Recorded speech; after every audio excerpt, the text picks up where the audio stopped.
Hey everyone, and thanks for jumping back into the Equityverse. Today, we're going to talk about the S&P 500. If you guys like the content, make sure you subscribe to the channel, give the video a thumbs up, and also check out Into the Cryptoverse Premium at intothecryptoverse.com. Let's go ahead and jump in. So I wanted to just take inventory on what's been going on with the S&P 500 the last several weeks.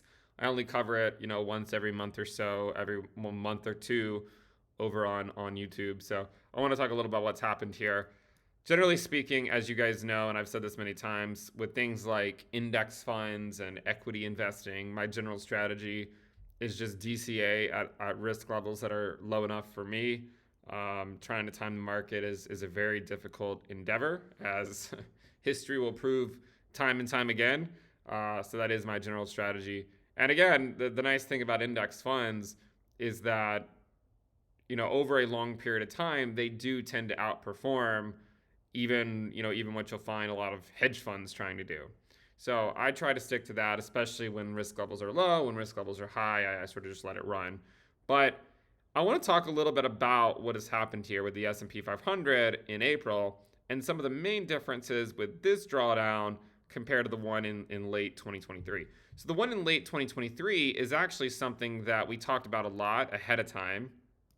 And the reason for that is if you just look at the average of pre-election years for the S&P 500, there's often sort of a drawdown starting around June, July timeframe into October. And this happens actually quite a bit.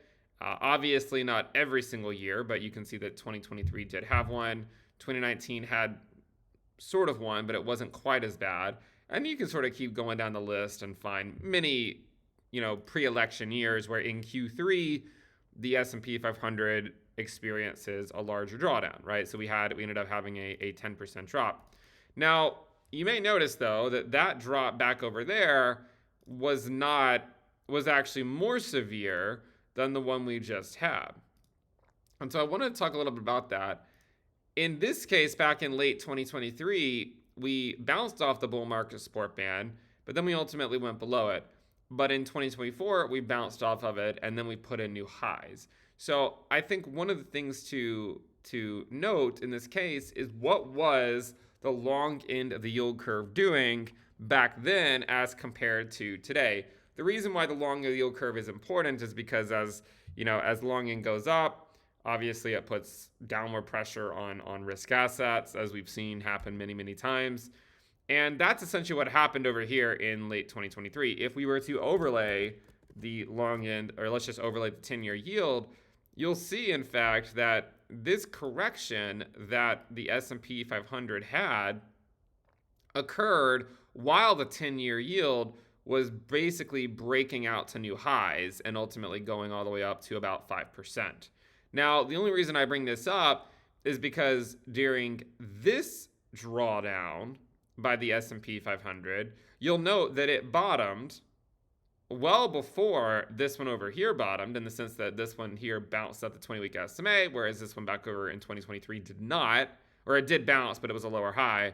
The main difference, of course, is that you can see when it bounced, it also corresponded to the 10-year yield, at least putting in a local top. Now, I suppose we're about to find out if it is a local top or if we actually are about to take that out. But I do think that if you look at the long end of the yield curve, we can really learn a lot on what's going on over with risk assets. Because as we saw back in late 2023, and even in late 2022, when the long end of the yield curve is shooting up, kind of like it was right here, that's not a good thing for risk assets. And we got another taste of this over here in late 2023, right? The long end was shooting up, and then of course risk assets had a larger correction. So with the S&P 500 right now, it's still sitting at around 5,300. Obviously, it's being pulled up a lot by a lot of the larger mega cap tech stocks. But I know a lot of people act like this time is different, but actually in reality, if you go back many, many years, there's often times where this sort of stuff happens. This is not that unfamiliar. If you go back and look at other sort of late rate hiking cycle periods where people are fleeing sort of higher risk companies for lower risk companies, this is just what happens. A lot of the wealth gets concentrated into only a few stocks. And that's one of the reasons why buying index funds is often better than trying to stock pick, because unless you know ahead of time which of the stocks that are going to drastically outperform, you might end up picking a few that don't really go anywhere, right? I mean, for instance, imagine you had just gone all in the EV space a couple of years ago, and you were to look at say Tesla today and Rivian today and Lucid today. They've obviously not been doing anything great. Now that doesn't mean they won't eventually turn around. Hopefully they do. But I mean, it just goes to show why it's obviously easy in hindsight to say, oh yeah, it was going to be Nvidia that did this amazing move. Whereas a couple of years ago, I think a lot of the same people bullish on Nvidia would have been saying the same thing about Tesla. Whereas you fast forward a couple of years, Tesla is actually a lot closer to its low than it is to its high.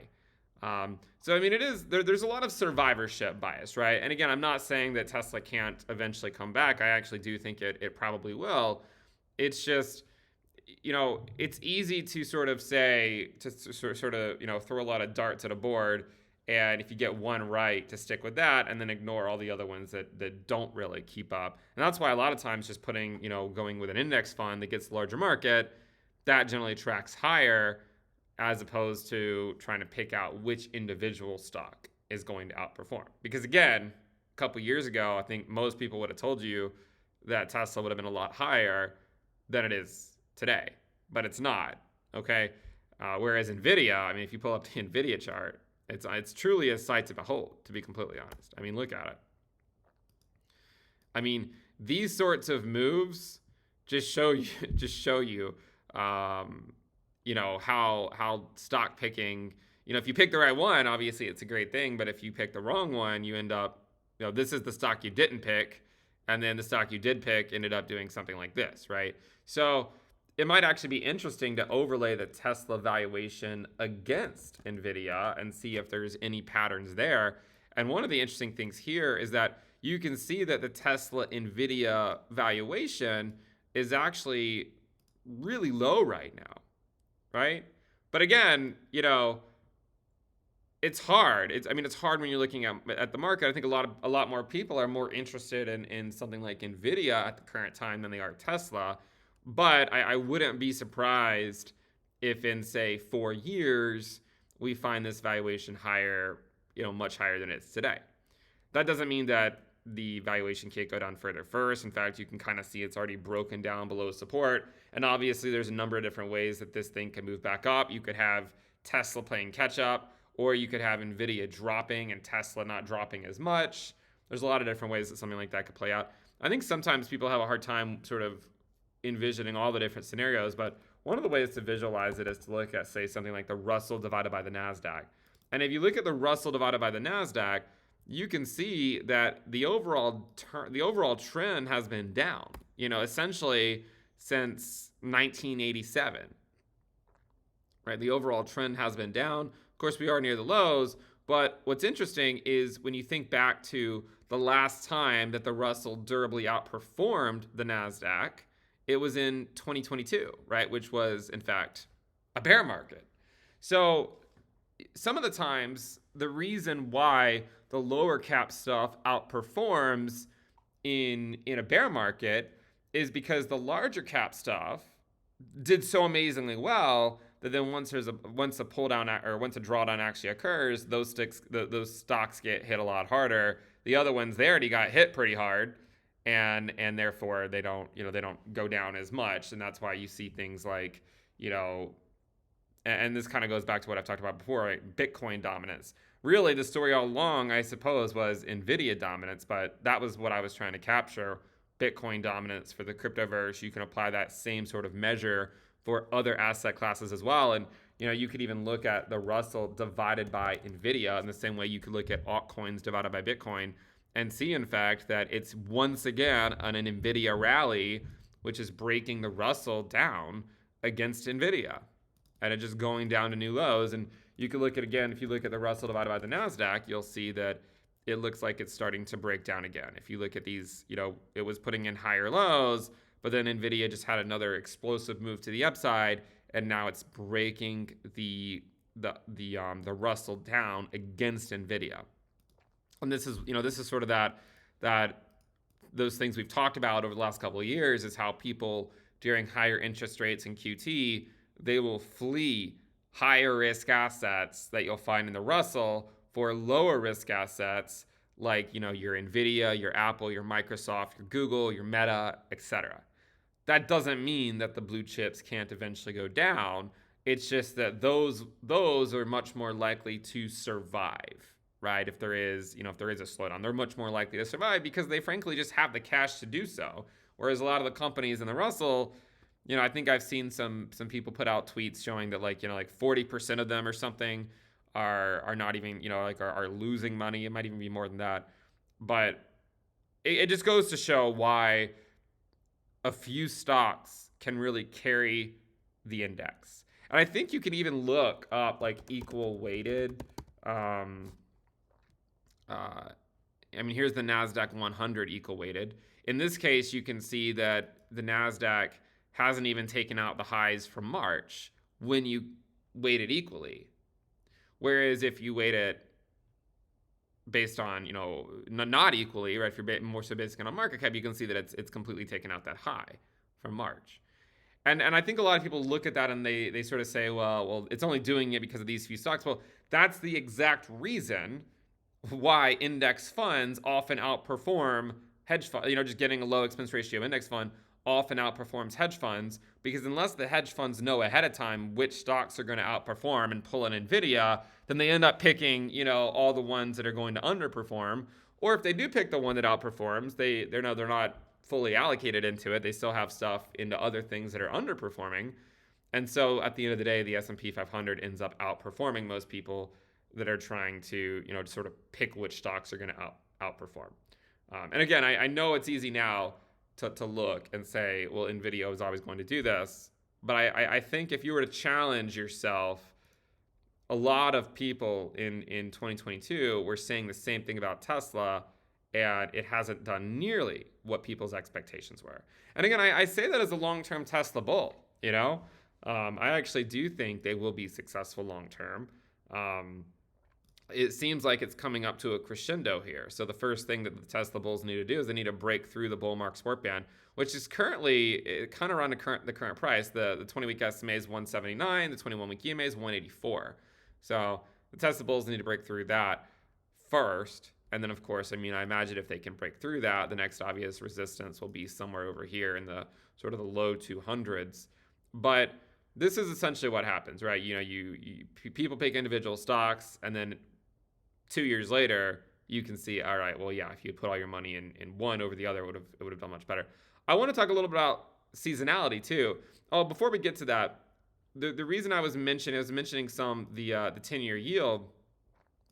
So this correction that the S&P 500 had in late 2023, as we saw, it was when the 10-year yield was breaking out to new highs, right? You can see right here, this is essentially, sometimes I'm just lazy and I don't want to actually draw the lines, but if you look right here, you go sort of across from that high, you can see that it was, the correction started just before the 10-year yield started to break out to new highs. I'm only mentioning that because I would keep an eye on the 10-year yield. There's no guarantee that it's going to break out to new highs, but it is starting to curl back up. Okay, and it looks like it's potentially bouncing off the bull market support band here. So, barring any unforeseen events in the short term, it looks like it's trying to move back up. And I don't really think you can blame the long end of the yield curve for going up. Think about it. You have the Fed going through, all this tightening, high interest rates in QT, but then you have all this fiscal spending. And so at the end of the day, who's going to buy all this government debt? I do think that with the long end going back up, it could be sort of investors saying, hey, enough is enough.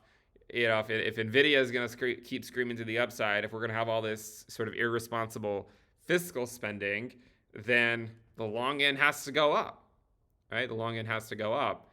And I mean, right now it's at around 4.5%.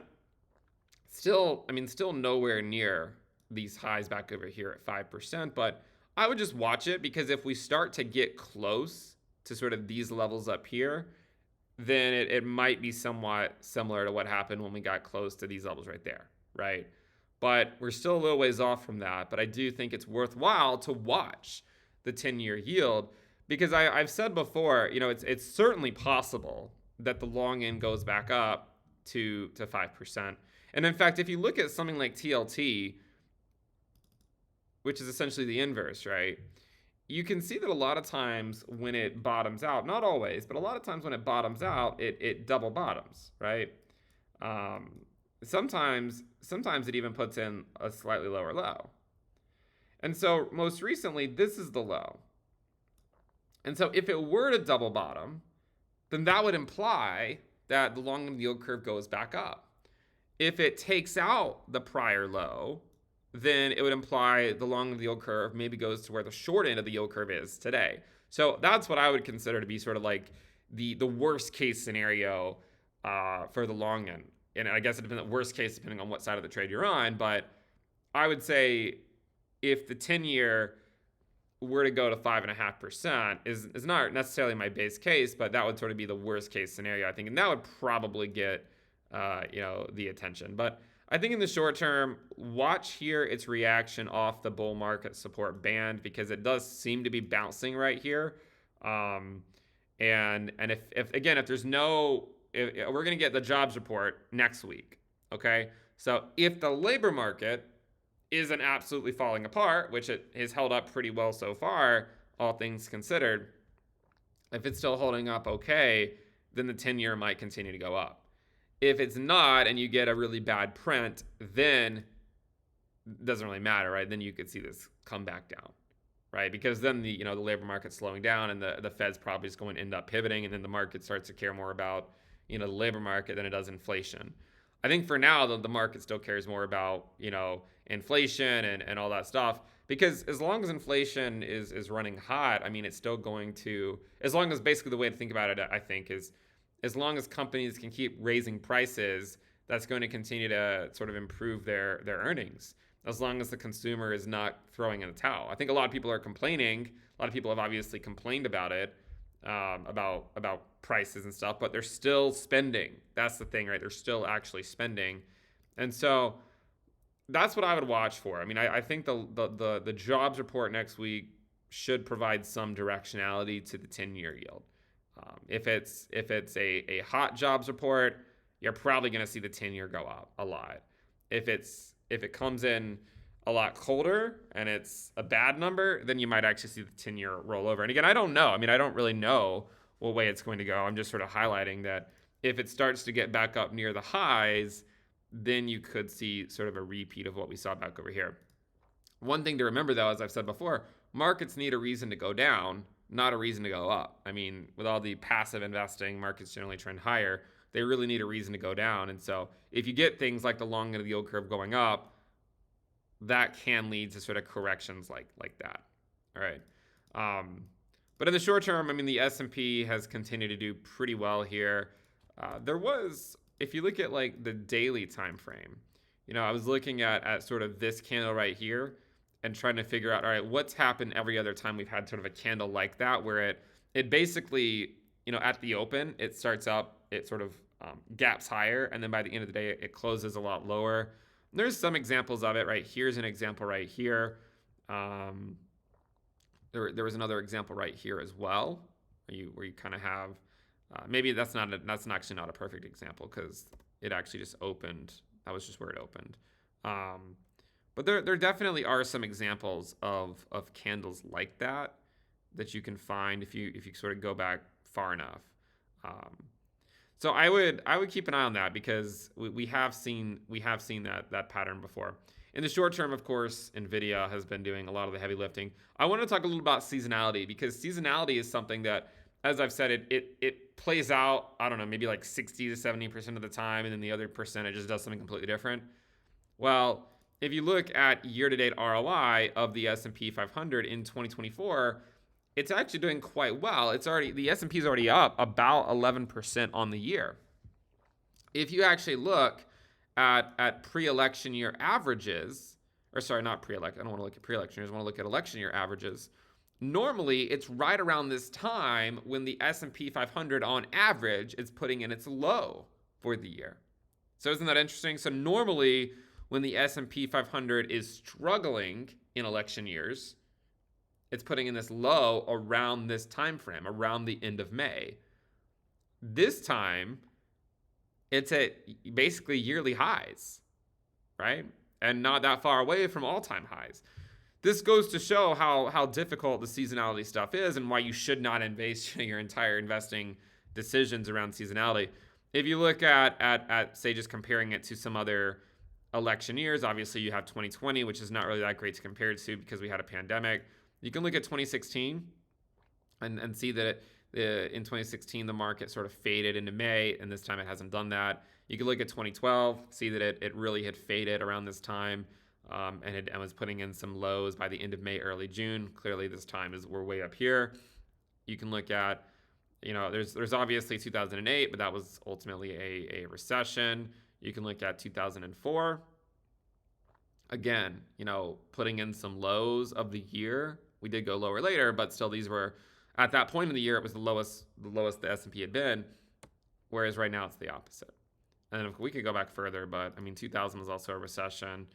1996, looks like we're actually following 1996, the closest right now out of all the ones we've looked at. So if it were to continue to follow 1996, then it would mean sort of just going sideways for another month or two, and then dropping into the latter, into Q3 or something.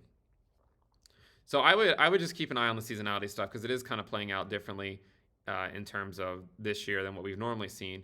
It also might be interesting to take a look at some of the individual stocks like Apple. If you look at Apple, that one was actually really underperforming this year. But now it's actually had a pretty nice move to the upside. It's still not where it normally is at this point in election years, but it has recovered a lot of those sort of early losses. So Apple is, of course, one of those blue chip companies that should survive, whatever high rates the Fed wants to throw at us for however long they're going to do it. But you can see that it's just basically recovered all those losses, and now it's back up to essentially break even, where it was at the beginning of the year. So I also wanted to talk a little bit about monthly average ROI and look at the S&P 500. So if you look at the S&P 500, the 90-day ROI based on data going all the way back to 1927, the worst time to buy on average for the S&P has been July and August. The worst time. The best time with a 90-day ROI in mind, 90-day ROI, so 3 months later. The best time has been October. Buying in October, and then 90 days later, so once you get into January, on average, you're up, 2 to 3%. On average, buying in July and August, you're not negative, but you're still essentially at break even. And that's one of the reasons why people say like sell a man, go away. It's not, again, it's not always that the market goes down. It's just that there's a lot of times in the summer where there's not a lot of volume and people sort of tune out for the summer and not a whole lot happens. If you were to go back, and that doesn't mean that it has to be like that this time. Obviously, every year is different.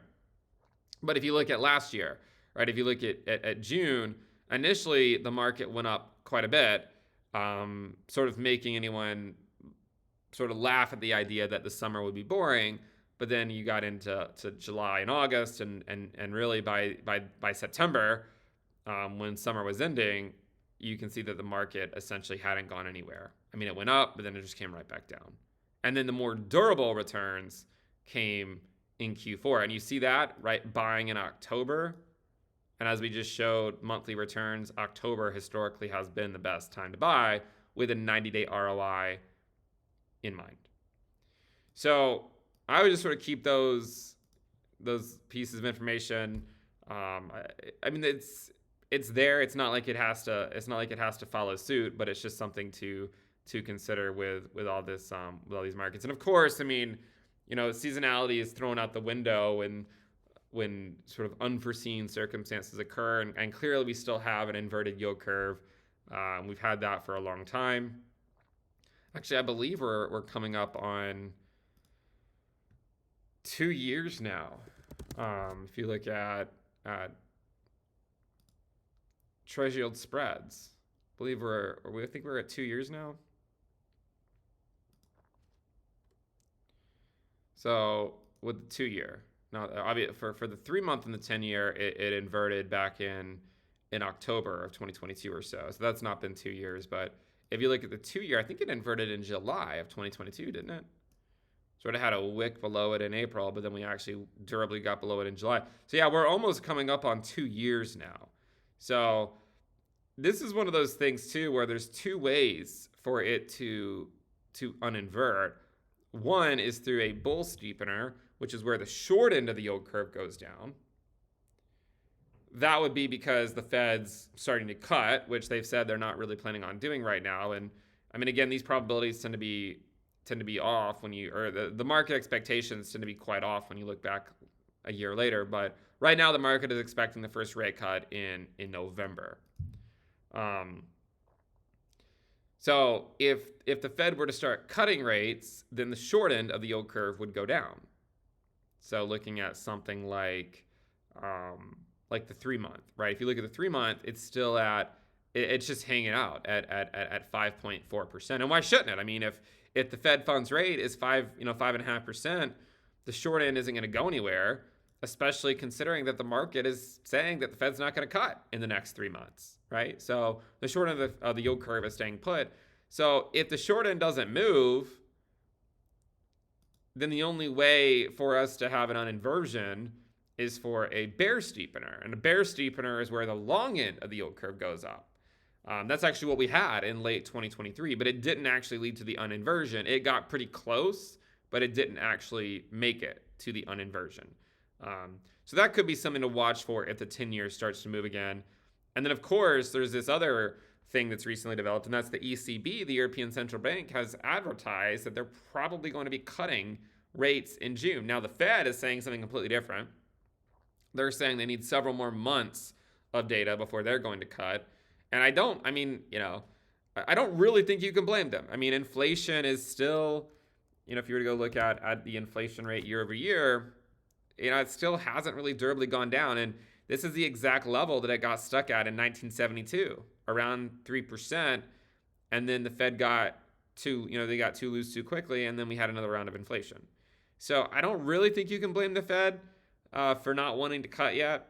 But obviously their European counterparts are already suggesting that they will be cutting in June unless there's a really bad inflation print between now and then. So potentially a rate cut coming in June for the ECB. The Fed has still said that they're not going to be cutting for several more months. One interesting thing, though, as it relates to sort of the ECB and the Fed is what does that mean for things like the dollar, right? If you look at the dollar, it actually looks eerily similar to the 10-year yield. So if you go back and look at the 10-year yield, remember what it's doing is it's just sort of slowly bouncing up here. And well, I guess I should look at it in this sort of recent trend right here, right? But it's been slowly putting in higher lows, potentially bouncing off the bull market support band. Now this chart right here, the 10-year yield, doesn't it look really similar to the dollar? So if you pull up the dollar and you overlay it on this chart, the dollar is basically following the 10-year yield. You see it pretty clearly. And if you just pull up the dollar by itself and you put its bull market support band on here, you can see that it's been putting in higher lows just like the 10-year yield has been doing. So there's sort of two outcomes. I mean, obviously one is, markets don't generally go sideways for very long, right? So if the dollar goes down, according to this, it would be because the 10-year goes down. But if the 10-year goes up, then perhaps we should expect the dollar to go up. And you can see that just like the 10-year yield is starting to bounce off of its bull market support band, the dollar has not yet bounced, but it's sitting at its bull market support band. And if you were to look at, say, the dollar against the euro, you can kind of see a very similar trend. Like it's been putting in higher lows essentially since July of 2023, but it's also below the bull market support band. So will it hold as support here or not? It's probably a lot of that's going to depend on what the long of the yield curve does. And again, I've just outlined reasons for why the long of the yield curve could go up. If it goes down, it's probably because you get a bad labor market print, right? Because again, I mean, until the labor market softens up, the risk assets generally trend higher. And that's one of the reasons why the long of the yield curve just keeps going higher, is because I think, the bond market keeps essentially thinking that, enough is enough and that something's going to break, and then nothing breaks. The risk assets keep going higher, and then there's still, the long yield curve has to go up, because it's basically just like, look, the economy is still chugging along. What other choice do you have? You could also look at the dollar against the yen. If you look at that, you can see that it had a pretty explosive breakout back over here. It's funny because if you guys remember back in 2022, it was going absolutely parabolic. The US dollar was going parabolic against the yen, and then there was a huge sell-off, and then we got back up here again, and then another sell-off, but it just kept on being higher lows until eventually it broke out. It then finally broke out to the upside, right? It then finally broke out to the upside, had a pullback to exactly where it broke out from, right here, and then now it's starting to go back up again. So that's also something that I think is worth keeping an eye on as well, because again, I mean, it's based on a lot of different things. It's not just based on the euro. It's based on a lot of different currencies, and I'm talking about the dollar. So it's worthwhile to sort of follow all the different ones that can impact it. But I suppose that's more or less what I wanted to talk about with the S&P 500. I mean, again, it's at 5,300. I think the main thing I was looking at is you have the S&P and the NASDAQ. I mean, the NASDAQ's doing the best. Then you have the S&P, which is not, I mean, it's slowing down a little bit, but it's still at highs. Then you have the Dow Jones kind of all the way back at its bull market support band itself. And so certainly the move recently has not been a uniform move, right? It's definitely been better in certain sectors than other sectors, but perhaps watching the Dow would be useful right here. And again, the Dow is not always a leading indicator for the NASDAQ. It sometimes can be, but if you just simply look like right here, you can see that the Dow was coming down, and as it came back down, the NASDAQ still went up for a little bit before coming down a little bit. But it took the Dow going below its bull market support band really to, or at least getting close to it, before the NASDAQ even paid attention. But anyways, I think we'll wrap it up there. I just wanted to sort of provide some commentary on the S&P 500 and the overall markets, and the dollar and the long yield curve and so on and so forth. And of course, there's Bitcoin, which is hanging out at around 68K or so, and obviously we've talked a lot about that, and we'll talk more about that. But I want to just focus on the S&P 500 today, and we'll see if the seasonality stuff continues to sort of play out differently than it normally does, or if it sort of reverses and gets back on track. But anyways, we'll go ahead and wrap it up there. Thank you guys for tuning in. Subscribe if you're not subscribed, and I'll see you guys next time. Bye.